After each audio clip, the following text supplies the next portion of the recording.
Hello everyone, welcome back to railway exam blogs. इस class में हम सेल्स मतलब कोशिका को कवर करेंगे पूरा टॉपिक को, और उसके बाद कुछ इम्पोर्टेंट क्वेश्चन भी करेंगे। जैसा कि आप जानते हैं कि रेलवे ग्रुप डी में 2018 में 95% क्वेश्चन सिर्फ और सिर्फ एनसीईआरटी से ही पूछे गए थे। तो ये जो हम पोर्शन थ्योरी कराएंगे शुरू में, थोड़ी मतलब 10-5 मिनट की क्लास होगी है। इसमें सबसे पहले थ्योरी कराएंगे, उसके बाद सेल से रिलेटेड 110 क्वेश्चन हम वेरी इंपॉर्टेंट क्वेश्चन कराएंगे। एक्चुअली इस क्लास में तो हमने 27 क्वेश्चन ही शामिल करे हैं। सेकंड पार्ट में बाकी क्वेश्चनों को कवर करा देंगे। तो अगर किसी को क्लास स्किप करनी है तो अभी करना है, क्योंकि अगर क्लास पूरी कंप्लीट देखोगे तो आपको बहुत बेनिफिट होगा। एक भी क्वेश्चन बाहर जाए तब कहना। तो आइए करते हैं शुरुआत। क्लास शुरुआत करने से पहले बता देता हूँ कि जो पीडीएफ हम देते हैं, और कुमार गौरव सर के जो क्लास होती है सुबह को 6 बजे और शाम को 8 बजे, कुमार गौरव सर की जो क्लास होती है सुबह को 6 बजे और शाम को 8 बजे, तो उसकी जो हम हैंड रिटन नोट्स जो तैयार करते हैं वो इस टेलीग्राम चैनल पे हम डालते हैं। कुमार गौरव सर पीडीएफ नाम से है, और हमारे चैनल का जो यूट्यूब है नाम जो है वो है रेलवे एग्ज़ाम व्लॉग्स में। तो आइए करते हैं क्लास की शुरुआत। ठीक है, आप बहुत अच्छे से जानते हैं कि सामान्य विज्ञान को 3 पार्ट में बांटा गया है: जीव विज्ञान, भौतिक विज्ञान और रसायन विज्ञान। जीव विज्ञान को ही हम पढ़ेंगे इसमें। तो जीव विज्ञान क्या है, इसकी डेफिनेशन आप जानते होंगे। तो जीव विज्ञान वह है कि जिसमें जीवधारियों का अध्ययन विस्तारपूर्वक किया जाता है। और बायोलॉजी शब्द का जो सर्वप्रथम यूज़ किया था वो 1801 में लेमार्क और ट्रेविरेनस ने किया था, नामक 2 वैज्ञानिक थे। और जीव विज्ञान का जो पिता है मतलब जनक हैं, वो जनक जो अरस्तु हैं। ठीक है, चलिए नेक्स्ट। और जीव विज्ञान को भी 2 भागों में बांटा गया है, वनस्पति विज्ञान में और जंतु विज्ञान में, जूलॉजी में। ठीक है, वनस्पति विज्ञान में सभी प्रकार की वनस्पतियों का अध्ययन किया जाता है और इसके जनक थियोफ्रेस्टस हैं। ठीक है, जंतु विज्ञान में जंतुओं के क्रियाकलापों का अध्ययन जो किया जाता है वो जंतु विज्ञान कहलाती है, और इसके जो फादर हैं वो है अरस्तु। जीव विज्ञान के पिता भी अरस्तु हैं और जंतु विज्ञान के पिता अरस्तु हैं। ठीक है, तो नेक्स्ट है कोशिका, सेल। ये यहाँ से पूछ लिया जाता है कि जीवन की आधारभूत इकाई क्या होती है, तो कोशिका होती है। कोशिका सभी जीवों की संरचनात्मक एवं कार्यात्मक इकाई होती है। इसकी खोज 1665 ईस्वी में रॉबर्ट हुक ने की थी। नोट कर लेना इसको, 1665 में रॉबर्ट हुक ने सेल्स की खोज की थी। ठीक है, और सबसे पहले जीवित कोशिका को देखा किसने, एंटी वॉन ल्यूवेनहॉक ने। और 1881 में रॉबर्ट ब्राउन ने सजीव कोशिका के बीच बनी संरचना देखी थी, जिसे केंद्रक कहते हैं। ठीक है, चलिए नेक्स्ट है जीव द्रव्य मतलब प्रोटोप्लाज्म। ठीक है, तो कोशिका का प्राणदायक पदार्थ लिविंग मैटर क्या होता है, जीव द्रव्य होता है। जीव द्रव्य भौतिक जीवन का आधार कहलाता है। ठीक है भाई, ये मैं ज़्यादा उसमें ना कराऊंगा, केवल पॉइंट टू पॉइंट करेंगे। ठीक है ना। तो कोशिका का जो द्रव होता है और उसके अंदर जो केंद्रक होता है उसके द्रव को मिला दें तो प्रोटोप्लाज्म कहलाता है। मतलब कोशिका, जैसे मान लो जैसे ये कोई कोशिका है और इसके अंदर ये कोई वो है केंद्रक, तो इसका द्रव और इसका द्रव अगर इन दोनों को मिला दें तो क्या कहलाएगा, प्रोटोप्लाज्म कहलाएगा। ठीक है, और लिविंग सिस्टम जो होता है, लिविंग सिस्टम, अगर carbon dioxide, hydrogen, oxygen, nitrogen, ये सभी लिविंग सिस्टम का 99% भाग को कंप्लीट करते हैं। और मानव शरीर में कोशिकाओं की संख्या लगभग 10 की पावर 14 होती है। ठीक है ना। यूकैरियोटिक और मतलब यूकैरियोटिक जो कोशिका होते हैं उनका आकार 10 से 20 माइक्रोमीटर का होता है, मिलीमीटर का। और बैक्टीरिया का आकार जो होता है वो 1 से 2 माइक्रो मिलीमीटर का होता है। ठीक है, चलिए नेक्स्ट है कोशिका के अध्ययन को साइटोलॉजी और ऊतकों के अध्ययन को हिस्टोलॉजी कहते हैं। ठीक है भाई, चलिए नेक्स्ट पॉइंट है कोशिका सिद्धांत। नेक्स्ट पॉइंट है कोशिका सिद्धांत। तो इसका प्रतिपादन स्लाइडन एवं स्वान्ने नामक 2 वैज्ञानिक थे। उन्होंने 1838-39 में इसको प्रतिपादित किया था। इस सिद्धांत के अनुसार सभी जीवधारियों की कोशिकाएं मिलकर बनी होती हैं, कोशिका के उत्पाद से मिलकर बनी होती हैं, ठीक है ना। प्रोडक्ट मतलब कोशिका के उत्पाद से मिलकर सभी जीवधारी कोशिकाएं बनती हैं। तो नेक्स्ट पॉइंट है कोशिका संरचना। जो भी इम्पोर्टेंट है वही करना है। कोशिका का आकार, कोशिका विभिन्न आकार की होती है, बेलनाकार हो सकती है, अंडाकार हो सकती है और गोलाकार हो सकती है। सबसे छोटी कोशिका माइक्रोप्लाज्मा गैलीसेप्टिकम होती है ना। और सबसे बड़ी कोशिका होती है शुतुरमुर्ग के अंडे में। सबसे लंबी होती है तंत्रिका कोशिका में, न्यूरॉन, ठीक है। चलिए नेक्स्ट पॉइंट है कोशिका झिल्ली, सेल मेम्ब्रेन। यह एक पतली और अर्धपारगम्य झिल्ली होती है। अर्धपारगम्य का मतलब यह है कि कुछ चीज़ों को ही, मतलब लिमिटेड चीज़ों को ही अपने अंदर जाने देती है या फिर आने देती है, जिससे कोशिकीय अवयव घिरे रहते हैं, ठीक है ना। और झिल्ली वसा और प्रोटीन की बनी होती है, ठीक है। इसे कोशिका का रक्षक मतलब गार्ड बोला जाता है इसको, ठीक है। पौधे की कोशिकाएं पौधों की कोशिकाओं में कोशिका कला एक अतिरिक्त परत घिरी होती है जिसे कोशिका भित्ति कहते हैं। कोशिका भित्ति मुख्यतः सेल्यूलोज की बनी होती है। कोशिका भित्ति के कारण ही पौधे स्थानांतरित गति कर नहीं पाते हैं, ठीक है। ये बहुत हार्ड होती है। नेक्स्ट, ये पादप मतलब पेड़ों में ज़्यादा पाई जाती है सेल्यूलोज की, ठीक है ना।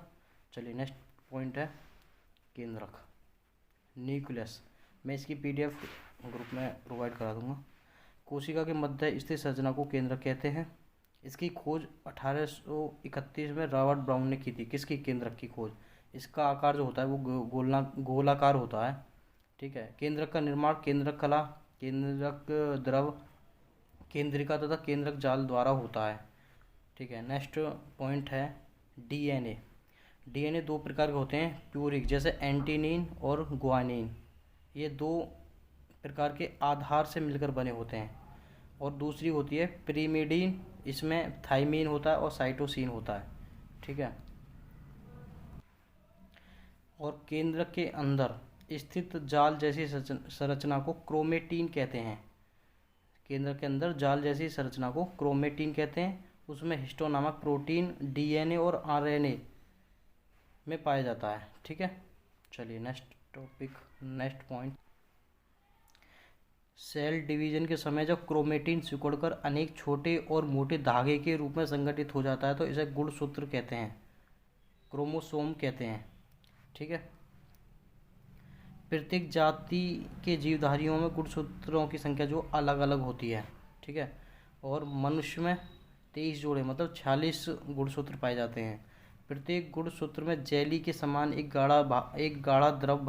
गाढ़ा भाग होता है जिसे मैट्रिक्स कहते हैं, ठीक है। मैट्रिक्स दो परस्पर लिपटे महीन और कुंडलित सूत्र होते हैं जिसे क्रोमेनिमेटो कहा जाता है, क्रोमेनिमेटा कहा जाता है। प्रत्येक क्रोमेनेटा एक अर्ध गुणसूत्र कहलाता है। दो क्रोमेटिड एक निश्चित स्थान पर एक दूसरे जुड़े होते हैं जिसे सेंट्रोमियर कहा जाता है। क्या कहा जाता है? सेंट्रोमियर। और गुणसूत्रों पर बहुत सी जीन स्थित होती हैं। और जीन का कार्य क्या होता है भाई? ये एक पीढ़ी से दूसरे पीढ़ी में लक्षणों का स्थानांतरित करती हैं, ठीक है। इसे वंशागति वाहक कहा जाता है, ठीक है। चलिए नेक्स्ट, अब देखते हैं कुछ उपनाम दिए गए हैं कुछ कोशिकांगों के। जैसे लाइसोसोम को कहते हैं आंतहत्या की थैली, माइटोकॉन्ड्रिया को पावर हाउस, राइबोसोम प्रोटीन की फैक्ट्री, गोल्जी उपकरण कोशिका के अणुओं का यातायात प्रबंधक, और कोशिका झिल्ली यह कोशिका का रक्षक कहलाता है, ठीक है। चलिए नेक्स्ट है कोशिका द्रव। कोशिका के अंदर केंद्र को घेरे हुए पारभासी चिपचिपे द्रव को कोशिका द्रव कहा जाता है, ठीक है। इसमें विभिन्न प्रकार के कार्बनिक और अकार्बनिक पदार्थ रहते हैं जैसे एंजाइम, लवण, प्रोटीन, ठीक है ना, वसा, कार्बोहाइड्रेट आदि। कार्बनिक एवं अकार्बनिक पदार्थों के अतिरिक्त इसमें अनेक सजीव संरचनाएं पाई जाती हैं जिन्हें कोशिकांग कहा जाता है। क्या कहा जाता है? कोशिकांग कहा जाता है। कोशिकांग के अंतर्गत अंतर्द्रवी जालिका, राइबोसोम, माइटोकॉन्ड्रिया, लवक, गोल्जिकाय, लाइसोसोम, तारकाय और रसधानियाँ इत्यादि पाई जाती हैं। ठीक है। अंतर्द्रव्य जालिका क्या होती है इसे देखते हैं। ये एंडोप्लाज्मिक रेटिकुलम की जो खोज की थी वो की थी गार्नियर ने 1897 ईस्वी में। ठीक है ना। चिकना अंतर्द्रव्य जालिका की सतह पर राइबोसोम नहीं पाए जाते हैं, यह लिपिड स्त्राव के लिए उत्तरदायी होती है। खुदरा अंतर्द्रव्य जालिका की सतह पर राइबोसोम पाए जाते हैं, यह प्रोटीन संश्लेषण के लिए उत्तरदायी होती है। भाई इसको देख लेना, इंपॉर्टेंट। पीडीएफ में ग्रुप में प्रोवाइड करा दूंगा उस पर, टेलीग्राम चैनल पर। जीवाणु नीले हरे शैवाल और स्तनधारियों की लाल रक्त कणिकाएं में ईआर मतलब एंडोप्लाज्मिक रेटिकुलम नहीं पाए जाते हैं। ठीक है। चलो, लाइसोसोम क्या होता है। लाइसोसोम की खोज डी डुवे नामक वैज्ञानिक ने की थी। यह अंतःकोशिका पाचन क्रिया में सहायता करते हैं, इसलिए इसे पाचक थैली भी कहा जाता है। अस्वस्थ तथा मृत कोशिकाओं का पाचन भी इनके द्वारा ही किया जाता है, ताकि नई कोशिकाओं का निर्माण हो सके या उनकी जगह मिल सके। ठीक है। नेक्स्ट, अच्छा ये है। तो क्षतिग्रस्त या मृत कोशिकाओं को नष्ट करने की जरूरत पड़ने पर यह स्वयं को तोड़कर सारा द्रव्य मुक्त कर देते हैं, मतलब खुद में ब्लास्ट कर जाते हैं ये। और लाइसोसोम तथा कोशिकाओं दोनों को नष्ट, मतलब खुद भी नष्ट हो जाते हैं और कोशिकाओं को नष्ट कर देते हैं वहाँ। अच्छा, नेक्स्ट पॉइंट है माइटोकार्डिया। इसे कोशिका का ऊर्जा ग्रह कहा जाता है। इसकी खोज अल्टमान ने की थी। इसके एंजाइम और कोशिकीय श्वसन होता है जिसमें ऊर्जा पैदा होती है। यह आहार अणुओं द्वारा एटीपी में संग्रहित कर देता है, जो शरीर की ऊर्जा का स्रोत है। ठीक है। चलिए, नेक्स्ट है राइबोसोम। इसकी खोज किसने की थी? पेलैंड ने। और यह आरएनए एवं प्रोटीन का बना होता है। इसका प्रमुख कार्य प्रोटीन का संश्लेषण करना होता है। इसे प्रोटीन की फैक्ट्री भी कहा जाता है। गोल्जी उपकरण, नेक्स्ट पॉइंट है गोल्जी उपकरण। इसकी खोज कैमिलो गोल्जी ने की थी और इसमें खोखली चपटी नलियाँ होती हैं। ठीक है। यह प्रोटीन तथा अन्य पदार्थों को वहन करने का कार्य करता है। इसे हम कोशिका के अणुओं का यातायात प्रबंधक भी कहा जाता है, डायरेक्टर ऑफ मैकुलर ट्रैफिक। ठीक है। तारका यह मुख्य पादप कोशिकाओं में पाया जाता है। यह वर्णी लवक तथा हरित लवक का प्रकार होता है, तारका है। ठीक है ना। सेंट्रोसोम अवर्णी लवक पौधे की जड़ों एवं भूमिगत तनों में पाया जाता है। यह स्टार्च कणिकाओं में तेलीय बूंदों का निर्माण तथा संग्रह करता है। चलिए, कुछ अब देखते हैं कुछ इम्पोर्टेंट। कोशिका क्या होती है भाई? जीवन की संरचनात्मक एवं क्रियात्मक इकाई होती है। इसकी खोज रॉबर्ट हुक ने की थी। कोशिका सिद्धांत स्लाइडर ने स्वान ने दिया था। सबसे छोटी कोशिका जो होती है माइकोप्लाज्मा गैलिप्सिटिकम नामक जीवाणु की होती है। ठीक है। सबसे बड़ी कोशिका शतुरमुर्ग के अंडे की होती है। सबसे लंबी तंत्रिका तंत्र की। सब कोशिका भित्ति सेल वॉल केवल पादप कोशिकाओं में पाया जाता है, और सेल वॉल की वजह से ही पेड़ एक स्थान से दूसरे स्थान तक ना जा पाए। राइबोसोम प्रोटीन के संश्लेषण के उत्तरदायी कोशिका कौन सी? राइबोसोम है। और कोशिका में ऑक्सीकरण होता है माइटोकॉन्ड्रिया द्वारा। चलिए, और कुछ इनके अध्ययन से रिलेटेड। जीव विज्ञान में क्या होता है? जीवधारियों का अध्ययन किया जाता है और इसके जनक हैं अरस्तु। वनस्पति विज्ञान में वनस्पतियों का अध्ययन किया जाता है और इसके जो जनक हैं वो थियोप्रेस्टस। जंतु विज्ञान में जंतुओं का अध्ययन किया जाता है और इसके जो जनक हैं वो अरस्तु हैं। कोशिका विज्ञान साइटोलॉजी, कोशिकाओं का अध्ययन किया जाता है इसमें, और रॉबर्ट हुक इसके जनक हैं। ठीक है। और चिकित्सा शास्त्र, रोगों के उपचार का अध्ययन किया जाता है, वो हिप्पोक्रेटस इसके वो है फादर। ठीक है। प्रतिरक्षा विज्ञान, प्रतिरक्षा इम्यूनोलॉजी, रोग प्रतिरक्षा संबंधी अध्ययन एडवर्ड जेनर इसके फादर हैं। ठीक है। जीवाणु विज्ञान, इसमें जीवाणु का अध्ययन किया जाता है, ल्यूवेन होक इसके फादर हैं। ठीक है। चलिए, नेक्स्ट है सूक्ष्म जीव विज्ञान। सूक्ष्म जीवों का अध्ययन किया जाता है, लुई पास्चर इसके फादर हैं। तो ये पढ़ लेना, पीडीएफ में प्रोवाइड करा दूंगा इसे। चलिए साथियों, टेलीग्राम चैनल जरूर कर लें पीडीएफ के लिए। ठीक है ना। और अब देखते हैं कुछ 27 MCQ देखते हैं इस पॉइंट से। लेकिन वैसा टोटल जो हैं 110 हैं, उसको दूसरे पार्ट में हम कर देंगे। चलिए कर टोटल MCQ इस टॉपिक से कराने हमें 110 कराने हैं। ठीक है ना। लेकिन इस क्लास में हम सिर्फ और सिर्फ 27 कराएंगे। ठीक है। बाकी नेक्स्ट क्लास में देखेंगे। कोशिका के अध्ययन को कहते हैं, तो कोशिका के अध्ययन को साइटोलॉजी कहते हैं, ठीक है ना। ऊतक के विज्ञान को कहते हैं हिस्टोलॉजी, और त्वचा के अध्ययन को कहते हैं डर्मेटोलॉजी, और पक्षियों के अध्ययन को कहते हैं ऑर्थिनोलॉजी, ठीक है भाई। नेक्स्ट है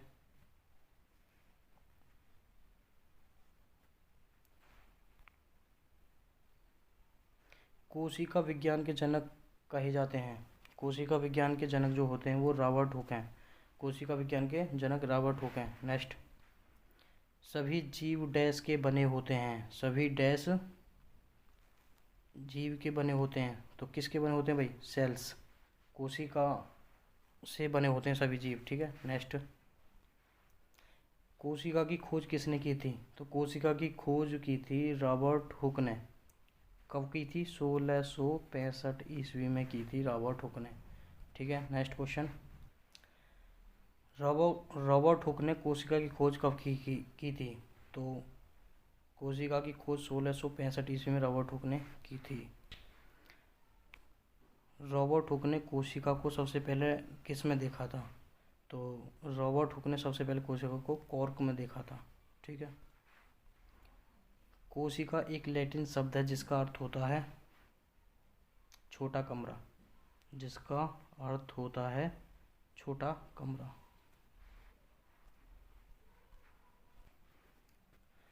माइक्रोग्राफिया पुस्तक के लेखक कौन है? तो माइक्रोग्राफिया के जो पुस्तक के लेखक हैं वो रॉबर्ट हुक हैं, और इन्होंने इसी बुक में सेल्स के बारे में जानकारी दी है, ठीक है। इसी बुक में सेल्स के बारे में जानकारी दी है। नेक्स्ट क्वेश्चन है, एक जीवित कोशिका की खोज किसने की थी? तो जीवित कोशिका की खोज की थी ल्यूवेनहॉक ने, ठीक है। नेक्स्ट, कोशिका सिद्धांत किसने दिया था? तो कोशिका सिद्धांत स्लाइडन एवं स्वान ने दिया था, ये दोनों हैं, ठीक है। स्लाइडन एवं स्वान ने कोशिका सिद्धांत, कोशिका सिद्धांत के बारे में थोड़ी जानकारी है। सभी जीव कोशिकाओं से बने होते हैं, बिल्कुल सही है।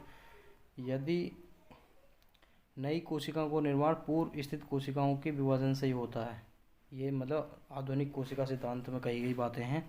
प्रत्येक कोशिका जीव द्रव्य और केंद्रक से बना होता है। एक कोशिका स्वतंत्र रूप से जीवित रह सकती है, लेकिन कोशिकांग नहीं, ठीक है।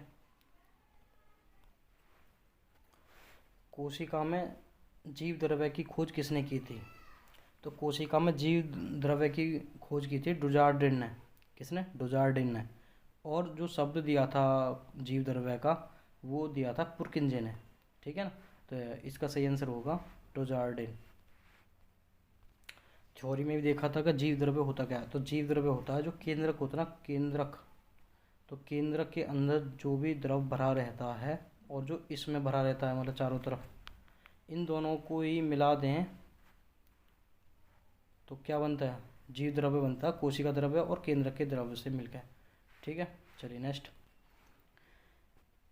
किसने कहा था कि कोशिका विभाजित होती है? नई कोशिकाओं का निर्माण पूर्व स्थित कोशिकाओं के विभाजन से होता है। किसने दी थी ये थ्योरी, बताइए? तो ये दी थी रुडोल्फ विर्चे ने।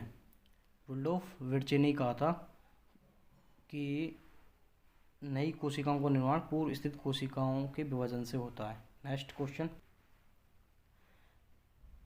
ओमनिस सेलुला ई सेलुला किसने कहा था? ओमनिस सेलुला ई सेलुला किसने कहा था? तो ये रुडोल्फ विर्चे ने बोला था ये, ठीक है। नेक्स्ट, जंतु कोशिका के बाह्य आवरण किस चीज़ का होता है? Cell membrane, cell wall, cytoplasm, nuclear membrane. तो कोशिका झिल्ली का ही आवरण होता है, बाहर का जो होता है वो कोशिका झिल्ली का होता है। कोशिका झिल्ली का होता है जंतु में। अगर पेड़ की बात करें तो सेल वॉल होता है बाहर का आवरण, ठीक है। पादप कोशिकाओं में बाहर का आवरण होता है, किसका होता है भाई? तो इसमें होता है कोशिका भित्ति, सेल वॉल। जंतु कोशिकाओं में होती है कोशिका झिल्ली, बाहर मतलब बॉडी के जो बाहर का आवरण होता है वो सेल मेम्ब्रेन का होता है, और पादप कोशिका में होता है सेल वॉल का, ठीक है। नेक्स्ट, सेल वॉल एनिमल्स में नहीं पाई जाती है और प्लांट्स में पाई जाती है। जो बहुत ज़्यादा मजबूत जो होती है वो सेल वॉल होती है। जो पेड़ों के ऊपर जो छाल होती है उसको ही सेल वॉल कहा जाता है, ठीक है। चलिए नेक्स्ट, डैश पादप कोशिकाओं में होती है लेकिन जंतु कोशिकाओं में नहीं होती है। तो क्या होना होती है? Cell wall. तो सेल वॉल पादप कोशिकाओं में तो होती है लेकिन जंतु कोशिकाओं में नहीं होती। जंतु कोशिकाओं में होती है कोशिका। क्वेश्चन है, प्रोकैरियोटिक कोशिकाओं में उपस्थित होता है। तो राइबोसोम उपस्थित होता है इसमें। प्रोकैरियोटिक में राइबोसोम होता है। चलिए देखिए, कोशिका के कौन कौन से अंग होते हैं कोशिका के। तो माइटोकॉन्ड्रिया होता है, राइबोसोम होता है, लाइबोसोम होता है, अंतःप्रायदेवी जालिका होती है, गोल्गी काय होती है, और प्लेसिटिड होती है, सेंट्रोसोम होता है, राजधानी होती है, केंद्रक होती है। और जिस पे डबल स्टार लगा हुआ है इसमें जो मतलब इसकी जो होती है ना बाहर का आवरण होता है वो डबल होता है। ठीक है, किस किस का होता है वो? प्लेसिटिड का होता है और केंद्र का होता है। इसका दोहरी आवरण होता है इसके अंदर। ठीक है, चलिए नेक्स्ट क्वेश्चन। सभी सभी प्रोकैरियोटिक कोशिकाओं में कोशिका भित्ति पाई जाती है डैश को छोड़कर। तो किसको छोड़कर कोशिका भित्ति पाई जाती है? तो माइकोप्लाज्मा को छोड़कर बाकी उसमें कोशिका भित्ति पाई जाती है। चलिए नेक्स्ट। निम्न में से किसमें आनुवांशिक पदार्थ नग्न होता है? तो जीवाणु कोशिकाओं में जीवाणु कोशिकाओं में आनुवांशिक पदार्थ नग्न होता है। ठीक है ना। चलिए नेक्स्ट। निम्न में से कौन सा एक प्रोकैरियोटिक कोशिका का उदाहरण नहीं है? तो जीवाणु है और माइकोप्लाज्मा भी है, साइनोबैक्टीरिया है, अमीबा नहीं है। ठीक है ना, अमीबा प्रोटिस्टा का है। चलिए नेक्स्ट। यूकैरियोटिक कोशिकाएं पाई जाती हैं प्रोटिस्टा में, पादप में, जंतु में, सभी में। तो मतलब ये जो यूकैरियोटिक कोशिकाएं जो पाई जाती हैं वो प्रोटिस्टा में पाई जाती हैं, पादप में पाई जाती हैं और कोशिका में। इसलिए सही आंसर होगा इनमें से सभी। नेक्स्ट क्वेश्चन है, डैश केवल पादप कोशिकाओं में ही पाए जाते हैं, जंतु कोशिकाओं में नहीं। तो कोशिका भित्ति सेल वॉल पादप में होते हैं, जंतुओं में नहीं। बिल्कुल सही। प्लास्टिड ये भी पादप कोशिकाओं में होते हैं, जंतुओं में नहीं। हरित लवक ये भी पादप कोशिकाओं में पाए जाते हैं, जंतुओं में नहीं। तो इसलिए सही आंसर होगा इनमें से सभी। Next question.